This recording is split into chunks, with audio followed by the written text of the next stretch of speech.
আসসালামু আলাইকুম রহমতুল্লাহি ওবরকাতুহু। সম্মানিত দর্শক, আওয়ামী লীগের ঝটিকা মিছিল এই মুহূর্তে বাংলাদেশের রাজনীতির সবচেয়ে তাজা খবর। রাজধানীর কোথায় আওয়ামী লীগের ঝটিকা মিছিল হলো, সেই মিছিলে কারা কারা আছেন, কিভাবে করলেন, কোন সময় করলেন এবং মিছিলে কতজন লোক আছেন, এর চাইতে গুরুত্বপূর্ণ খবর সামাজিক মাধ্যমে এখন আর নেই। এবং জাতীয় গণমাধ্যমগুলো এই ধরনের ঝটিকা মিছিলের খবর যেভাবে গুরুত্ব সহকারে প্রকাশ করছে, তাতে করে এই মুহূর্তে যদি বাংলাদেশের সবচেয়ে গুরুত্বপূর্ণ লোকগুলোর উপর যদি বজ্রপাত হয়ে মারা যায়, সেই মৃত্যু সংবাদের চাইতে এই ধরনের ঝটিকা মিছিলের খবর আপাত দৃষ্টিতে অনেকের কাছে খুব গুরুত্বপূর্ণ বলে মনে হচ্ছে। এই ঝটিকা মিছিল মাসখানেক হলো তারা শুরু করেছে। প্রথম দিকে ৮-১০ জন লোক মিছিল করত, এখন এটা বাড়তে বাড়তে ২০০, ৩০০, ৪০০, ৫০০ হয়ে গেছে এবং নির্ভীকভাবে তারা মিছিল করছে। মিছিল করে ছিটকে পড়ছে, কোনো রকম অ্যাকশন নেই। যেভাবে আগে আওয়ামী লীগের লোকজনকে দেখলে ঝাঁপিয়ে পড়া হতো, সেরকম করা হচ্ছে। আর সরকারকে বুঝ দেওয়ার জন্য পুলিশের পক্ষ থেকে বাড়ি বাড়ি তল্লাশি করা হচ্ছে এবং আওয়ামী লীগের প্রতিদিনই ১ জন ২ জন করে নেতা ধরে সরকারকে প্রবোধ দেওয়া হচ্ছে যে কাজ হচ্ছে। কোনো সাবেক এমপি, কোনো সাবেক নেতা, এমপি প্রার্থী, তাদেরকে এভাবে ধরে বা কোনো ছাত্রলীগের নেতাকে প্রতিদিন ১টা ২টো করে এভাবে গ্রেপ্তার করে তারা সরকারকে প্রবোধ দিচ্ছে বা যারা এই মিছিল চাচ্ছে না তাদেরকে প্রবোধ দিচ্ছে। আর অন্যদিকে আওয়ামী লীগের যে মিছিল, ঝটিকা মিছিল, এটার যে গতি বাড়ছে। আপনারা তো জানেন ঝটিকা যে শব্দটি, ঝটিকা মানে খুব দ্রুত, ঝট করে, তাড়াতাড়ি করে কোনো একটা কিছু করা। তা ঝটিকা মিছিল বলতেই বোঝায় যেটা কোনো দীর্ঘমেয়াদী ঘটনা নয়। এটি ৩০ সেকেন্ডের জন্য হতে পারে। আর ঝটিকার সঙ্গে সবচেয়ে বেশি যে জিনিসটি দরকার সেটা হলো ঝড়, ঝড়ের গতিতে। আর ঝড়ের মধ্যে বাংলাদেশে যে ঝড়টি সবচেয়ে প্রলয়ঙ্করী সেটা হলো কালবৈশাখী। তো যখন কোনো একটা জায়গাতে ঝটিকা আসে, ঝড় হয়, কালবৈশাখী আসে, সেটা কেবলই মাত্র ঝড়ের মধ্যে থাকে না, সেখানে আম পড়ে, জাম পড়ে, গাছ উঠিয়ে নিয়ে যায় এবং এমন এমন কালবৈশাখী যেটা অনেক সময় টর্নেডো তৈরি করে ফেলে, টিউবওয়েল সহ উঠায় নিয়ে যায়।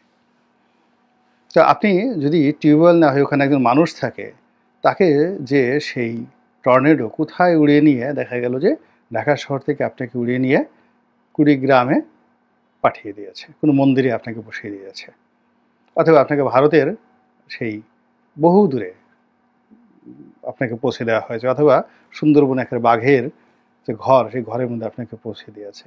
ঘূর্ণিঝড় এমন একটা জিনিস, টর্নেডো এরকম একটা ভয়াবহ জিনিস। তো এখন এই যে আওয়ামী লীগের যে ঝটিকা মিছিল, এই ঝটিকা মিছিলের মধ্যে যে অশনি সংকেত, সেখানে সবাই রাজনৈতিক ঝড় দেখতে পাচ্ছেন প্রায় প্রতিদিন, সকালে, বিকালে, রাতে, এমনকি গভীর রাতে, ভোর রাত্রে এবং গভীর রাতে এই ঝটিকা মিছিল হচ্ছে। সব খবর আসছে না, কোনো কোনো দিন ২টো, কোনো কোনো দিন ৪টে, কোনো কোনো দিন ১০টা এবং এটা ক্রমশ বাড়ছে। এখন সবাই ভয়ে আছে, হঠাৎ করে এটা কেন হচ্ছে? এটা তো হওয়ার কথা না। আওয়ামী লীগের কি লজ্জা শরম কিছু নেই? হ্যাঁ, এটা কি ধরনের কথা? এত বড় একটা বিপ্লবে তাদের পরাজিত হলো, তাদের বড় বড় নেতারা পালিয়ে গেল। তো সেখানে শরমেও তো মানুষ ১ বছর নীরব থাকে, এর মধ্যে তারা এখন মিছিল করছে। এর চেয়ে বেহায়া, এর চেয়ে নির্লজ্জ কোনো রাজনৈতিক দল হতে পারে? দুর্বল যারা আছে তারা এই কথা বলছেন। আর এক পক্ষে বলার চেষ্টা করছে এটা কি ধরনের কথা? এখানে তারা মিছিল করছে, দৌড়াদৌড়ি করছে। ওদিকে আওয়ামী লীগের যারা নেতা বিদেশে, তারা স্যুট পরে, কোট পরে, তারপরে শেষে তারা বিয়ের অনুষ্ঠানে এসে পোলাও, কুরমা, বিরিয়ানি এগুলো খাচ্ছে। এরা কি মানুষ নাকি আওয়ামী লীগ?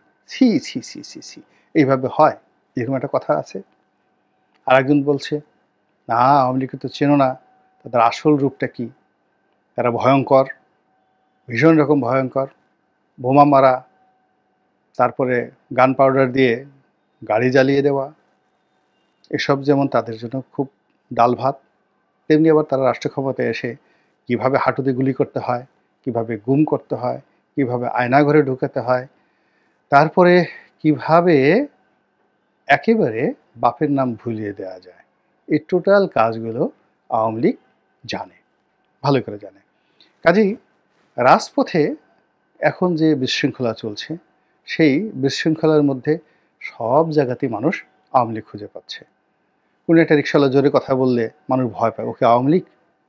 কিংবা এই যে ব্যাটারি রিক্সা বা অটো রিক্সা বনানীতে মারধর করলো, কেউ একজন বলে ফেললো যে 30,000 আওয়ামী লীগের সশস্ত্র নেতাকর্মী তারা এই অটো রিক্সার সেই চালকের বেশে এখন এই ঢাকা শহরে দাপিয়ে বেড়াচ্ছে। ভালো কথা।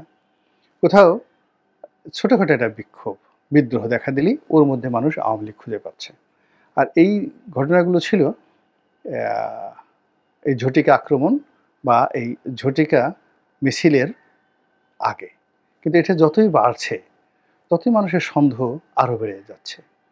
এখন বলে যে আল্লাহ, ওই মন্ত্রণালয়ের সচিব ও তো আওয়ামী লীগের, ও শেখ হাসিনার সাথে ওর ছবি আছে, পুলিশের অমুক কর্তা অমুক এসপি।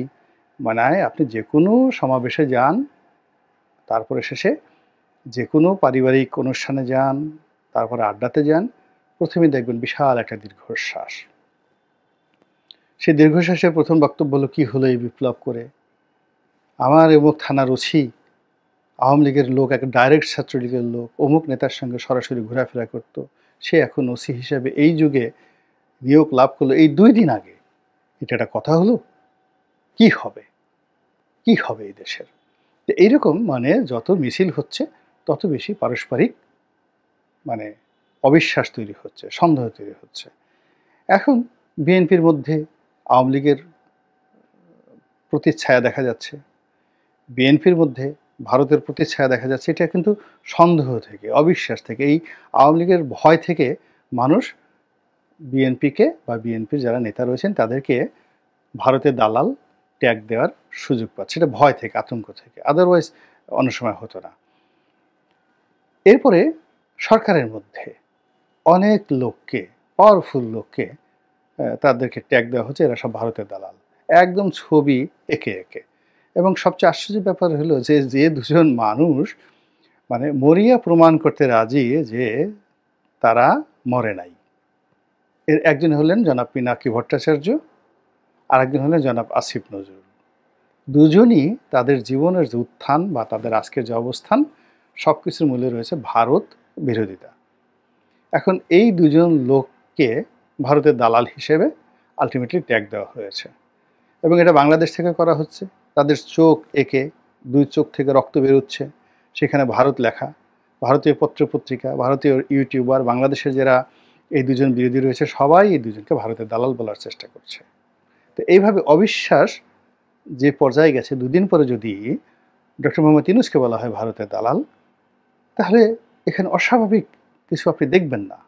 এবং এটা হবে এই আওয়ামী লীগের ঝটিকা মিছিল যত বাড়বে ততই। এর মধ্যে যে ঘটনা ঘটে গেছে, এই ঝটিকা মিছিলের কারণে স্বরাষ্ট্র উপদেষ্টা মহোদয় খুবই বিপদে পড়েছেন। তিনি এই মিছিল কেন হচ্ছে পুলিশকে জিজ্ঞাসা করছেন, পুলিশের মধ্যে আবার প্রতিক্রিয়া হচ্ছে। এর কারণ হলো পুলিশ কেন এখন ঝুঁকিতে যাবে তারা? এর কারণ হলো আওয়ামী পুলিশ হয়ে তারা যে দুর্ভোগ দুর্দশার মধ্যে পড়েছে। 2,500 পুলিশ সদস্য হত্যাকাণ্ডের শিকার হয়েছে।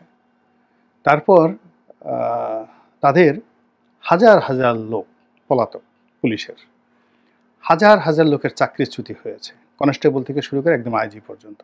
এই মুহূর্তে 2 জন আইজি জেলখানায় এবং বাকি আইজিরা পলাতক। একমাত্র নূর মোহাম্মদ সাহেব ছাড়া আওয়ামী লীগ জমানার যারা আইজি ছিলেন মোরালের সবাই পলাতক, বাঘা বাঘা সব আইজি। তো সেখানে বর্তমান আইজি কেন তিনি এই ঝুঁকি নিতে যাবেন ডক্টর ইউনূসের পক্ষে বা এদের পক্ষে? তিনি তার দৈনন্দিন কাজকর্মগুলো করবেন, অপরাধ দমন করবেন, কিন্তু বাকি কাজগুলোতে তিনি ঝুঁকিতে যাবেন না, এটা স্বাভাবিক। সেনাবাহিনীর একই অবস্থা। সেনাবাহিনীর সঙ্গে এখন যে আচরণ করছে একজন লেফটেন্যান্ট কর্নেল, একজন কর্নেল, একজন ব্রিগেডিয়ার, তার সঙ্গে একজন ব্যাটারির রিক্সা চালক যে ব্যবহার করছে, যেভাবে তাদের সঙ্গে ঠাট্টা মশকরা করছে, তাদেরকে রীতিমতো ধাক্কাধাক্কি করছে। একজন ব্রিগেডিয়ার, একজন গার্মেন্টস শ্রমিক, সে মিলিটারি গাড়ি পুড়িয়ে দিচ্ছে, একজন ব্রিগেডিয়ারকে ধাওয়া করছে। তারপরে সেনাবাহিনীর সদস্যদেরকে ঘেরাও করছে ছাত্ররা। তারপরে চারিদিকে ঘেরাও করে সেনাবাহিনীর সদস্যরা একেবারে লোডেড আর্ম সহ নির্ঘাত দাঁড়িয়ে আছেন, কানে তুলো দিয়ে, আর পোলাপান সব ভুয়া ভুয়া ভুয়া হাজার হাজার পোলাপান ভুয়া ভুয়া করছে। আর এই 50 জন 60 জন 100 জন সেনা কর্মকর্তা বা কনস্টেবল বা সিপাহী তারা দাঁড়িয়ে দাঁড়িয়ে সেখানে অনেকটা সঙের মতো দাঁড়িয়ে আছে। কি করতে পারেন তারা সেখানে? তো সেই জায়গাটাতে যেখানে যারা এই মবগুলোতে অসহায় বোধ করছে, সেখানে আওয়ামী লীগের এই জায়গাটাতে তারা কার হুকুমে গিয়ে আবার আর একটা নতুন ট্যাগের মধ্যে পড়বেন। এখন এই যে সেনা সদস্যরা তারা যদি দমন করতে চায়, তারা তো 1 মিনিটে দমন করতে পারে। কিন্তু লোকজন বলবে এরা সব আওয়ামী লীগের, শেখ হাসিনা, দিল্লির দালাল, এই ভয়ে তারা এই কাজগুলো করছে না। পুলিশের একই অবস্থা। তো সব মিলিয়ে আওয়ামী লীগের যে এই যে ঝটিকা মিছিল, এই ঝটিকা মিছিল বড় হচ্ছে, তার সঙ্গে সঙ্গে পরিস্থিতি কিন্তু জটিল হয়ে যাচ্ছে। এখন প্রশ্ন হলো যে এগুলো কেন হচ্ছে, কিভাবে হচ্ছে? এটা কি ভারত করাচ্ছে? ভারতে করাচ্ছে, মোসাদ করাচ্ছে, আমেরিকা করাচ্ছে, নাকি আওয়ামী লীগ নিজে নিজেই করছে স্বতঃস্ফূর্তভাবে? নাকি এখানে বিএনপির মদত আছে, জামাতের মদত আছে, সরকারের মদত আছে? আমি যে প্রশ্নগুলো করলাম, অবাক করার ব্যাপার হলো সবগুলো ঘটনা একসাথে ঘটছে। সবগুলো ঘটনা একসাথে ঘটছে। অর্থাৎ এখানে যেমন ধরুন একটা জায়গাতে মিছিল হচ্ছে। এখন আওয়ামী লীগের লোককে দিয়ে যদি মিছিল করিয়ে সমন্বয়কদেরকে দমন করা যায়, যেখানে সমন্বয়করা শক্তিশালী, সেখানে সমন্বয়কদের নিকটতম যারা প্রতিদ্বন্দ্বী, বিএনপি হোক জামাত হোক, তারা এইটাকে প্রিভিলেজ দিচ্ছে, বিকজ তারা একা সমন্বয়কদের সঙ্গে পেরে উঠছে না। একইভাবে জামাতের লোক, একইভাবে বিএনপির লোক, কোনো কোনো ক্ষেত্রে প্রশাসন এই জায়গাটাতে ছাড় দিচ্ছে। আর অন্যদিকে মাস্টার প্ল্যান অনুযায়ী ভারত এই কাজগুলো করবে। আর 10টা ঘটনা দেখার পরে নিজেদের বীরত্ব এবং হিরত্ব দেখার জন্য তারা সরাসরি নিজেরা এই কাজগুলো করছে। এই কারণে হলো শেখ হাসিনা এই কাজগুলো করার জন্য তাদেরকে প্রমোট করছেন। ফলে দেখা গেল একজন একটা ঝটিকা মিছিল করলো, যেটা বিএনপির আমলে হয়েছে, জামাতের আমলে হয়েছে। মানে আওয়ামী লীগের জমানাতে বিএনপি করেছে, জামাত করেছে, এবং এই ধরনের একটা ঝটিকা মিছিল মাত্র 4-5 জন লোক নিয়ে একটা ঝটিকা মিছিল করে তার একটা ছবি পোস্টার তারেক রহমান সাহেবের কাছে পাঠিয়ে দিয়ে সে বলছে আমি নেতা, বিশাল নেতা, এই বিপদের সময় দেখুন আমি করেছি। জামাতের একই অবস্থা। তো এখনও আওয়ামী লীগের মধ্যে এই ধরনের একটা হিরোইজম তৈরি হয়ে গেছে। তারা স্ব অবস্থানে থেকে এরকম একটা ঝটিকা মিছিল করছে, একটা ছবি করছে এবং ছবিটা সরাসরি শেখ হাসিনার কাছে পৌঁছে দিচ্ছে। তার ডাইরেক্ট কোনো ভায়া মিডিয়া নেই, এবং বলছে আমার নামটা লিখে রাখেন আপনার ডায়েরিতে, আমি ওরকম কদম আলী অমুক অমুক তারিখে আপনার জন্য ঝটিকা মিছিল করেছি, আপা দেখেন, জীবন কেউ করেনি, আমি আপনার জন্য করেছি। তো এরকম রাজনীতির একটা হিরোইজম থাকে, এবং এই হিরোইজমটা টেকনাফ থেকে তেঁতুলিয়া পর্যন্ত যেভাবে মানে বৃদ্ধি পাচ্ছে, গাণিতিক হারে বৃদ্ধি পাচ্ছে, এটি থামবে না, বাড়তে থাকবে। আওয়ামী লীগের অভ্যন্তরীণ হিরোইজম বাইরের যদি কোনোটাতে প্রমোট করে থাকে, তারা মজা পেয়ে গেছে, সফলতা অর্জন করেছে, এবং সফলতা এমন একটা জিনিস, এটি ভাইরাসের মতো বাড়তে থাকে। আর ব্যর্থতা এমন একটা জিনিস, বারবার এটা শুধু ব্যর্থ হতে থাকে। তো এখানে ঝটিকা মিছিল আওয়ামী লীগ সফলতার স্বাদ পেয়ে গেছে। এখানে তাদেরকে একেবারে নির্মূল না করা পর্যন্ত এই যে সরকারের যে ব্যর্থতা, এটা ঢাকা যাবে না, যেটি এই মুহূর্তে অসম্ভব ব্যাপার। ফলে এই সফলতা দিন দিন বাড়তে থাকবে। আর এই সফলতা যত বাড়বে রাজনীতির অঙ্গনে, তত বেশি জটিল থেকে জটিলতার পরিস্থিতি তৈরি হবে। আর সেই জটিল পরিস্থিতিতে কারো হাত কাঁপবে, কারো ঠ্যাং কাঁপবে, কারো হাঁটু কাঁপবে, কারো হৃদয় কাঁপবে, আবার কেউ আনন্দে জোরে জোরে অট্টহাসি দেবে। বুঝতে তো পারছেন যে এরকম একটা উথাল পাথাল সমুদ্রের ঢেউ আমাদের রাজনৈতিক অঙ্গনকে তোলপাড় করে দিচ্ছে। দেখতে থাকুন, উপভোগ করতে থাকুন, আর ভাবতে থাকুন। আল্লাহ আমাদের সবাইকে হেদায়েত দান করুন। আসসালামু আলাইকুম ওয়া রাহমাতুল্লাহি ওয়া বারাকাতুহু।